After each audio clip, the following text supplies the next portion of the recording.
वीरेंद्र सिंह कछवा आप सभी दर्शकों का इंडिया लाइव चैनल पर स्वागत करता हूं। आप बता दें कि चित्रकूट की पावन धरती से 12 किलोमीटर की महज दूरी पर स्थित चर गांव में सोमनाथ मंदिर, जो सोमनाथ मंदिर गुजरात का एक नकल स्वरूप है। ये मराठा कालीन मंदिर बनाया गया था, जहां पर सारी सुविधाएं उपलब्ध थी, लेकिन 14वीं शताब्दी से लेकर अभी तक पुरातत्व विभाग की लापरवाही के कारण ये खंडहर में तब्दील होते चला जा रहा है। आइए आपको ले चलते हैं आज चर गांव में, जहां पुरातत्व विभाग की लापरवाही और सरकार के मंशा स्वरूप से इसको खंडहर में तब्दील होते चला जा रहा है। वहीं ग्रामीणों द्वारा यहाँ पर आधिपत्य जमाने की कोशिश की जा रही है। आइए देखते हैं कि क्या कुछ यहाँ पर 14वीं शताब्दी का शेष बचा हुआ है। चित्रकूट करवी से 12 किलोमीटर पूर्व करवी मानिकपुर रोड के मध्यवर्ती ग्राम चर में वाल्मीकि नदी के तट पर एक पहाड़ी पर भगवान सोमनाथ शिव जी का भव्य प्राचीन मंदिर है। मंदिर के गर्भगृह की दीवार पर एक शिलालेख अंकित है, जिसमें लिखा हुआ है कि इसका निर्माण 14वीं शताब्दी के अंत में तत्कालीन नरेश राजकीर्ति सिंह ने कराया है। ऐसा बताया जाता है कि जिस पहाड़ी पर इस मंदिर का निर्माण हुआ है, उस पहाड़ी को सौरठिया पहाड़ी कहते थे। उस समय सौरठिया का अर्थ लोगों की समझ में नहीं आया था, पर अब स्पष्ट हो गया है कि सौराष्ट्र का अभ्रंश सौरठिया है। इसके समीप की तत्कालीन शासकों की उपराजधानी मदनागढ़ था। आजकल लोग इसे मदना नाम से पुकारते हैं। उसके द्वंद्वावशेष आज भी विद्यमान है। मंदिर प्रांगण तथा इसके आसपास विभिन्न आकार प्रकार वाली देवी देवताओं, गंधर्वों, अप्सराओं, किन्नरों, भूत प्रेतों और गंगा यमुना की देवी स्वरूप मूर्तियों के साथ साथ पशु पक्षी की लगभग 2000 छोटी बड़ी और उनके अवशेषों को देखकर ऐसा लगता है जैसे यहाँ मूर्ति कला सिखाने का विश्वविद्यालय रहा होगा।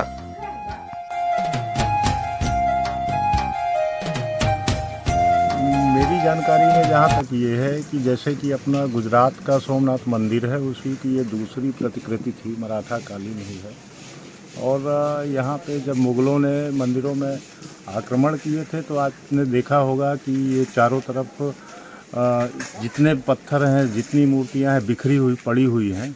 और दुखद इसलिए है कि इतना सारा कुछ होते हुए पुरातत्व के महत्व की चीज़ें चारों तरफ बिखरी पड़ी हैं, लेकिन हमारे विभाग ने या हमारी सरकार ने कभी इस ओर ध्यान नहीं दिया, जबकि इसको संरक्षित करने की बहुत ज़्यादा ज़रूरत है, बहुत ज़्यादा ज़रूरत है। और मुझे लगता है कि जितना महत्वपूर्ण ये मंदिर है, जितना यहाँ के क्षेत्र के लिए प्रतिष्ठित मंदिर है, जैसा कि सोमनाथ मंदिर के लिए लोग कहते हैं, हमारी आस्था उसी जैसी यहाँ है। यहाँ की ये सोमनाथ चर के सोमनाथ के रूप में जाने जाते हैं और उतनी ही आस्था हम लोग भी रखते हैं जितना गुजरात के प्रति लोग रखते हैं। और उसी की प्रतिकृति है, अष्टकोणी मंदिर है। आपने अभी देखा होगा, वाल्मीकि गंगा है बगल से, लोग यहाँ स्नान करते हैं, हमेशा मेला लगता है, पूरी तरह से आस्था है।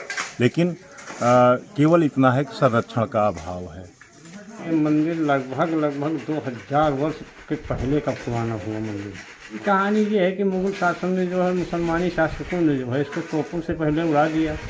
जलमार्ग से आते थे लेके तोपों मार दिए। इसमें हमेशा जब कोई उनका पर्व होगा तो बहुत विशाल मंदिर था, बाहर भी आ जाते। यह जीर्णोवस्था में बिखरे पड़े असंख्य भगवान शेषों से एक भी पत्थर ऐसा नहीं है जिसमें नक्काशी ना हो। पत्थर की कटाई करके उकेरी उतरणी गई देवी देवताओं की मूर्तियां प्राचीन शिल्पकला का अद्भुत नमूना। New phone, wow, thanks mom. Selfie हो जाए।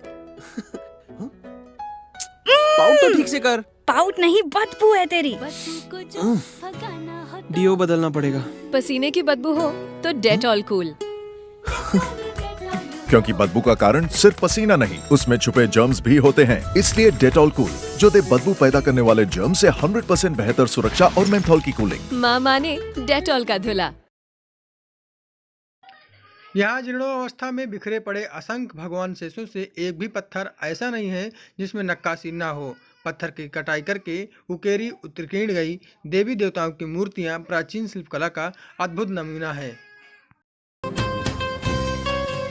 पड़े हैं, लेकिन अपन लोगों ने नहीं देखा। हाँ, गोहा और मगर यहाँ विशाल है। एक गोहा इतना बुढ़ा है कि वो मगर जैसे दिखाई देता है कि अष्टकोणी है। देव मंदिर रथाकार बना हुआ था नारायण। ये 5 खंडों में होना चाहिए। पंचानन भगवान भोलेनाथ का 2 खंड इसके भी नीचे होना चाहिए। हम यही बोलना भी चाहते थे। यहाँ पे नीचे एक नाला बहता है, उसका नाम है सोन वर्षा, यानी सोने की वर्षा होती थी।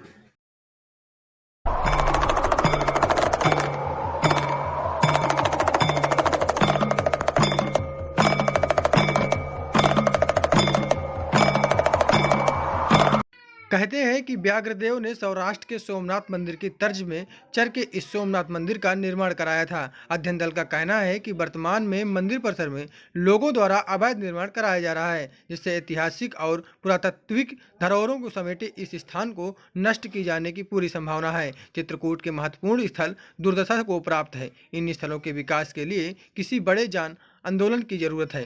आदि कवि और रामायण में के रचयिता महर्षि वाल्मीकि चित्रकूट में निवास करते थे। वनवास काल में भरद्वाज मुनि के कहने पर भगवान श्री राम सीता और लक्ष्मण के साथ वाल्मीकि आश्रम में पहुंचे थे और उनसे वनवास व्यतीत करने के लिए उपयुक्त स्थान बताने का आग्रह किया था। वहीं महर्षि वाल्मीकि के निर्देश पर ही उन्होंने चित्रकूट में डेरा डाला था। वाल्मीकि जी तथा उनके आश्रम का अध्यात्म रामायण तथा तुलसीकृत रामायण में विस्तार से उल्लेख हुआ है। ऐसा डमरू बजाया भोलेनाथ ने, सारा कैलाश पर्वत मगन हो गया। ऐसा डमरू बजाया भोलेनाथ ने, सारा कैलाश पर्वत मगन हो गया। सारा कैलाश पर्वत मगन। से आभास होता है कि ये मंदिर वर्तमान का निर्मित नहीं है और इसका संरक्षण पुरातत्व विभाग को करना चाहिए। पास मुख्य सड़क में एकदम बगल में स्थित कुंवर दय तालाब और इससे जुड़े मंदिर की पौराणिक महत्ता है। वनवास बिताने के लिए जब राम चित्रकूट आए रहे थे तब उन्होंने लक्ष्मण और सीता के साथ इस सरोवर में स्नान किया था। यह प्राचीन पुरातत्व विभाग व प्राचीन पुरातत्व का निर्माण ये मराठा कालीन मंदिर में विभिन्न प्रकार की इस पर लिखी हुई भाषाएं हैं, जिसको समझने के लिए प्राचीन पुरातत्व इतिहासकार को जानने की आवश्यकता पड़ेगी। आपको बता दें कि जिस प्रकार से यह पर्वत के निचली सतह पर स्थित है, जहां पर सोमनाथ मंदिर में विभिन्न प्रकार की प्राचीन कालीन मंदिर की टूटी फूटी मूर्तियां बची हुई हैं। इन मूर्तियों को देखकर ही ऐसा लगता है कि राजा महाराजाओं ने यहाँ पर टिके हुए थे। ये जो लेख लिखा हुआ है सौरठिया भाषा में लिखा है, जिसको जानने के लिए इतिहासकारों की आवश्यकता होती है। आप तस्वीरें देख सकते हैं कि सौराष्ट्र भाषा में लिखा गया है, जिसको पढ़ना बहुत ही मुश्किल है। वहीं इस प्राचीन मंदिर का जो मुख्य दरवाजा है, आप तस्वीरों में देख सकते हैं कि विभिन्न प्रकार की इसमें डिजाइनें बनी हुई हैं। जहाँ इसके अंदर सोमनाथ मंदिर है, वहाँ पर मूर्ति लगी हुई है। वह एक शिवलिंग बैठा हुआ है, जिसकी पूजा करने के लिए दूर दराज से लोग यहाँ आते हैं। लोगों की पौराणिक महत्ता है और साथ ही यहाँ की आस्था पर लोग दूर दूर से यहाँ पर देखने आते हैं, दर्शन करने आते हैं। इन आस्थाओं को समेटे हुए बैठा है यह सोमनाथ मंदिर। होने से क्या लाभ है, जब इसका कोई रख रखाव ही नहीं होगा। ये टूटती हुई प्रतिमाएं यदि रोकी न जाएगी तो हमारे इतिहास तो दफन ही हो जाएगा। विभाग आवे और इसका कुछ जीर्णोद्धार करे तो हम स्वीकार करते हैं। मराठा कालीन में इसकी क्या खूबसूरती रही होगी, आप तस्वीरें देखकर अंदाजा लगा सकते हैं। क्या इस प्रकार से इसको मिस्त्री कारीगरों ने बनाया होगा और इसकी डिजाइन किसने बनाई होगी, ये इतिहासकार के लोगों ने इसको खोजने की कोशिश की है। और जिस प्रकार से यहाँ का नक्शा बना हुआ है, वो पूरा सोमनाथ मंदिर गुजरात के तर्ज पर बना है। बताया जा रहा है कि सोमनाथ मंदिर का दूसरा कृत्य यहाँ सोमनाथ मंदिर चरगांव है। ये जो छोटे छोटे शिवलिंग दिख रहे हैं, ये लगभग 120 शिवलिंग रखे गए थे, जहाँ अभी कुछ मात्राएं ही बची हुई। वहीं ये भी बताया गया कि इन शिवलिंगों की अलग अलग महत्ता भी हम लोगों ने यहाँ तस्वीरों को देखकर अंदाजा लगा सकते हैं कि ये कितना पुराना मंदिर है, जो पूर्णतः पुरातत्व की सह न मिलने की वजह से ये खंडार में तब्दील हो रहा है। वहीं उत्तर प्रदेश सरकार ने पर्यटक को बढ़ावा देने के लिए विभिन्न प्रकार की योजनाओं के माध्यम से प्राचीन धरोहरों को समेटने के लिए विभिन्न पैसे का योगदान दे रही है, लेकिन कुछ आला अधिकारियों की कमी के कारण व सरकार के मंशा रूप नेताओं के आचरणों के कारण इन पुरातत्व जो प्राचीन कालीन मंदिर हैं, मराठा कालीन मंदिर हैं, इनका सुसज्जित निर्माण नहीं कराया जा रहा है। तस्वीरें देख सकते हैं क्या खूबसूरती समेटे हुए हैं। हमारा नाम गोपाल है। कहाँ से आए आप? गोपाल लखनऊ से आए हुए हैं और मंदिर का दर्शन करने आए थे। मंदिर बहुत ही सुंदर मंदिर है, जितना शायद हमें आभास नहीं था कि मूर्तियाँ जो हैं, इससे आभास होता है कि मंदिर बहुत पुराना है और इसका जीर्णोद्धार अवश्य होना चाहिए। तो ये जानकारी कैसे मिली थी आपको? जानकारी यहाँ पे लोकल हमारे एक मित्र हैं, उन्होंने हमें जानकारी दी थी, उनसे जानकारी प्राप्त हुई।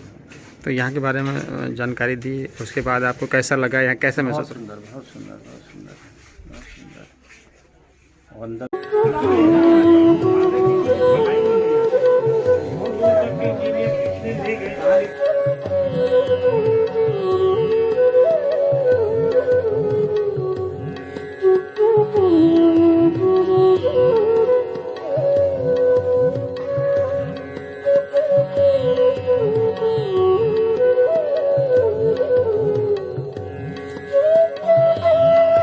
देखिए, खाने के लोभ के कारण हमारा एक देव मंदिर उन्होंने मेन मंदिर हो गया भोलेनाथ जी का।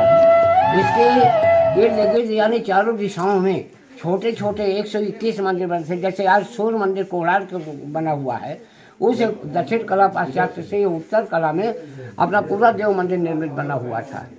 और छोटे छोटे 121 मंदिर की वेदियाँ आज भी प्रदर्शित दिखती हैं, जिन सभी में जल निकास गोमुखी गंगा और सब में ध्वंसाकार आकृति है, सब में दायावर्ती और बायावर्ती शंख। यानी इससे साबित हो रहा है कि वैदिक काल, जब इतिहास बोलता वैदिक काल में देव मंदिर का निर्माण काल होना चाहिए।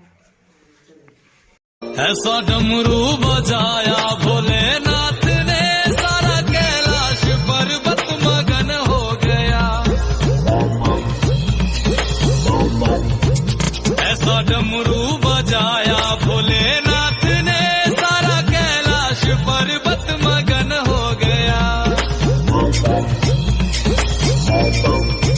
सारा कैलाश पर्वत मगन हो गया, सारा कैलाश पर्वत मगन हो गया। इस मंदिर की खूबसूरती जो समेटने को मिलती है, आप तस्वीरों में इस कदर देख सकते हैं जैसे कोई दुनिया अलग से बसी हो। आप तस्वीरों में ये भी गौर से देख सकते हैं कि उस समय की प्राचीन कालीन की जो मूर्तियां थीं और उस समय की नक्काशी थी, आज ये देखने को नहीं मिलती है। ये कहीं ना कहीं विस्तृत रूप जो था खो गया है। ये जो नक्काशी की कला थी वो अद्भुत थी, जो आज इस समय के मिस्त्री व कारीगरों पे नहीं मिलती है। वहीं बता दें कि जो प्राचीन कालीन मंदिर या मराठा कालीन जो मुग़ल शासकों का था, उसमें नक्काशी एक विशेष रुचि रखता था, वही लोगों को आकर्षण भी करता था।